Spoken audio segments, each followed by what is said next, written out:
Thank you. By Bruce Coburn. All right. Well, what we're talking about this month is a December to remember, and today particularly talking about what gifts will you give? Talking about external gifts, the gift you wrap, put under the Christmas tree before the dog gets them, and about the internal gifts. What do we give from our hearts? I'm going to start with a story about this this minister who kind of had he liked to have a nip once in a while. And he particularly liked this gift that he'd get from one of his congregants named Joe. Joe would give him some peach brandy, and he really liked it. Why, thank you. We didn't have this A little, yeah, I was going to say, what is this? What is this? All right. So anyway, he's on his way over to Joe's house to see Joe, and he knows that this is the day he's probably going to get the peach brandy. So he's kind of excited. Goes over there, and sure enough, Joe has the peach brandy. But Joe says, this year it's coming with a condition. And the minister said, well, what's that? And he said, well, the condition is that you, on Sunday, when you're standing up in front of people, that you, in front of everyone, thank me for it. Minister thought, all right, I can do that. Give me the peach brandy. So he takes the brandy, and off he goes. Doesn't really think about it again until he's on his way to church on Sunday. And then he thought, oh, that's right. This is the day I got to stand up there and thank Joe in front of everybody for the peach brandy. And he thinks, it is a little touchy because, after all, here's one of my congregants supplying me with alcohol, and it's a little touchy. So he gets up there and he says, now before I begin my talk today, I have an announcement to make. I would like to officially thank my friend Joe for his kind gift, his Christmas gift of peaches and the spirit in which he gave them.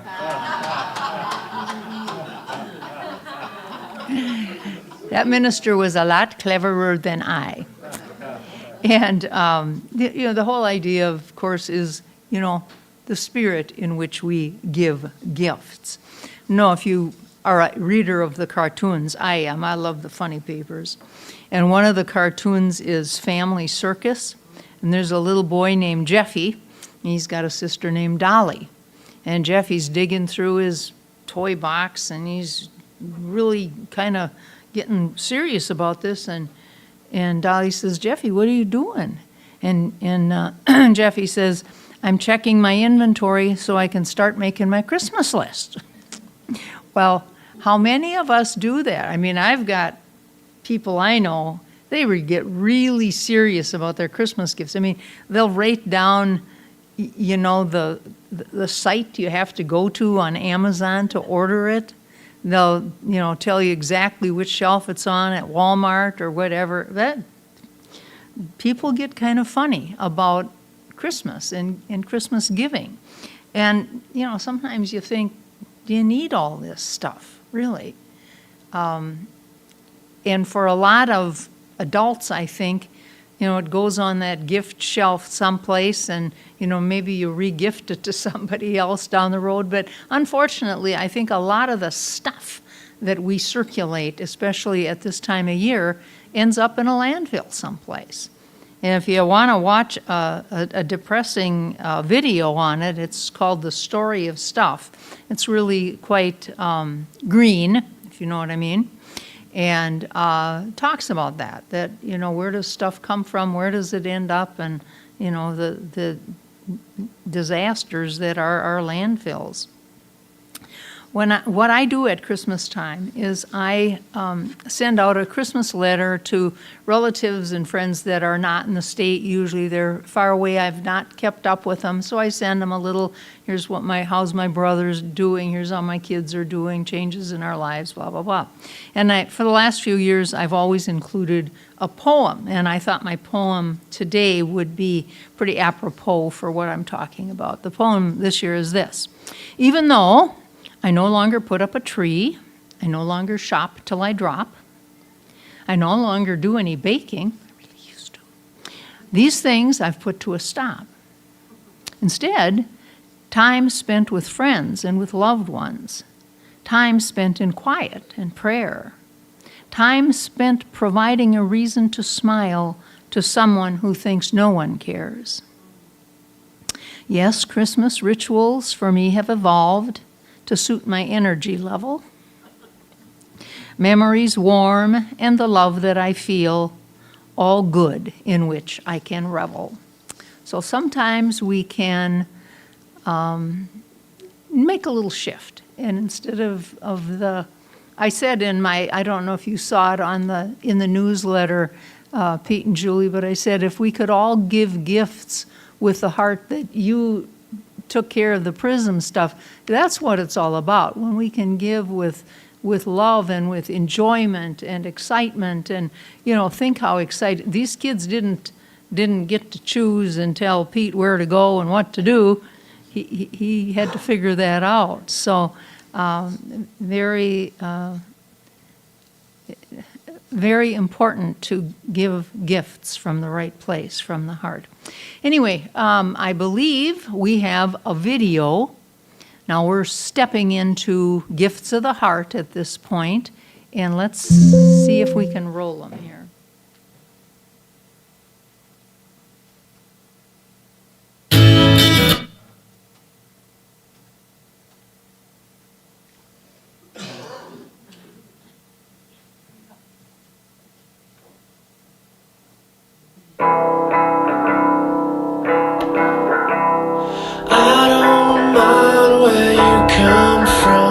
As long as you come to me, but I don't like illusions, I can't see them clearly. I don't care, no, I wouldn't dare to fix the twist in you. You've shown me eventually what you do. Don't mind, I don't care, as long as you're here. Go ahead, tell me you'll leave again. You'll just come back running, holding this gun hand in hand. It's all the same,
Yeah, people, I think, are kind of hungry for that kind of stuff sometimes. So sometimes we just have to remember to be extra kind to people and offer a hand or a hug when it's appropriate. Another Center for Spiritual Living minister wrote this poem to kind of go along with this. It says, "It has no moving parts, no batteries, no monthly payments and no fees. It's inflation-proof, non-taxable. In fact, it's quite relaxable. Can't be stolen, it won't pollute. It's one size fits all, do not dilute. It uses little energy, but yields results enormously. Relieves your tension and your stress, invigorates your happiness, combats depression, makes you beam, and elevates your self-esteem. Your circulation it corrects without unpleasant side effects. It is, I think, the perfect drug. This Christmas, my friends, a gift of a hug." And so, again, there's so many other things we can do as we reach out to people at this time of year. The Persian poet Khalil Gibran said, "You give but little when you give of your possessions. It is when you give of yourself that you truly give." Ernest Holmes from Creative Living, "We should allow the gifts of life to flow out to everything we touch, everyone we meet, every situation we contact. Then wherever we go, every situation is blessed. Every person is helped. Every discord is harmonized without our even being conscious of it." So that video was one way of giving a gift, and I'm gonna end with another story that I think is a great story about giving a gift that isn't exactly wrapped and put under the tree. Now, maybe some of you have heard of this. It's a man named Robert May, M-A-Y. It's back in 1938. He was depressed, he was brokenhearted, and he was living in this drafty apartment in the slums of Chicago in December. He's got his little 4-year-old girl sitting on his lap sobbing because her mother was in the hospital dying of cancer and would never come home. She couldn't, a little kid doesn't understand that. Very sad, and he was sad, and just a very difficult time for him. And Robert May had a difficult time before this. He had a difficult time as a child. He was kind of small and was kind of bullied and wasn't big enough to be on sports teams. And he just took a lot of childhood abuse from other kids. He was always different, the odd boy out. But he did finish school, he finished college. That's where he met Evelyn, this wonderful woman that he married. He got a job as a copywriter for Montgomery Ward. And this was during the Depression. And then they had this little blessed girl named Barbara. But it was all short-lived because his wife got cancer and took all their savings, everything they had for the hospital and the medicine, etc. And so now it left him and his little daughter living in this drafty apartment in the slums of Chicago. Evelyn died 2 days before Christmas. And Bob, really wanted to do something to uplift his little daughter, and he had no money for a gift to buy. But throughout his life, he had created this little animal character in his mind. And he often told a story about this animal to little Barbara to give her some comfort and some hope. So as he was telling this story, he realized it was actually his own autobiography in fable form. the character he created was an outcast, like he was. Now, maybe you kind of figured out who this little outcast was. It's a little reindeer named Rudolph. So he decided that, because he didn't have a gift to give, he was going to put this story in writing and make a little storybook for her, which is what he did for Christmas. And as it was, his general manager at Montgomery Ward got wind of this, and he said, could you make, a few more of those? He said he would like to purchase the rights to print the book. And so he took whatever pittance that was, and the general manager went on to print some books. And what they would do then is, how the Santa Clauses go to the department stores? Well, they did back then too. And so what they would do is, as the children would come to sit on Santa's lap, they'd get a copy of Rudolph the Red-Nosed Reindeer. By 1946, Ward's had printed and distributed more than 6 million copies of Rudolph. And at that same time, a major publisher came to the CEO of Ward's and said, we'd like to buy the rights because we'd like to distribute this book widely because we think it's a good one. And this really touched me. In an unprecedented gesture of kindness, the CEO of Ward's returned all rights to the book back to Bob May. Good stuff happens, right? Turned all the rights of that book back to him. Became a big bestseller, of course. And in the meantime, Bob May got wealthy. He remarried. He started, they had another few kids. And all this because he was trying to comfort his grieving daughter. But the story doesn't end there. He had a brother-in-law named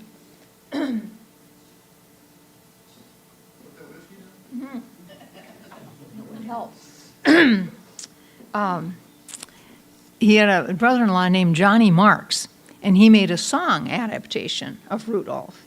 And it was turned down by people like Bing Crosby and Dinah Shore, but guess who picked it up? The singing cowboy, Gene Autry. And it became the second most popular Christmas song next to White Christmas. What a blessing for Bob and his family. And I think it's just a good example of what gift will you give. We can give a gift from the heart. In the next few minutes, I'd like to kind of walk you through a meditation, kind of centering on this idea of being a gift yourself.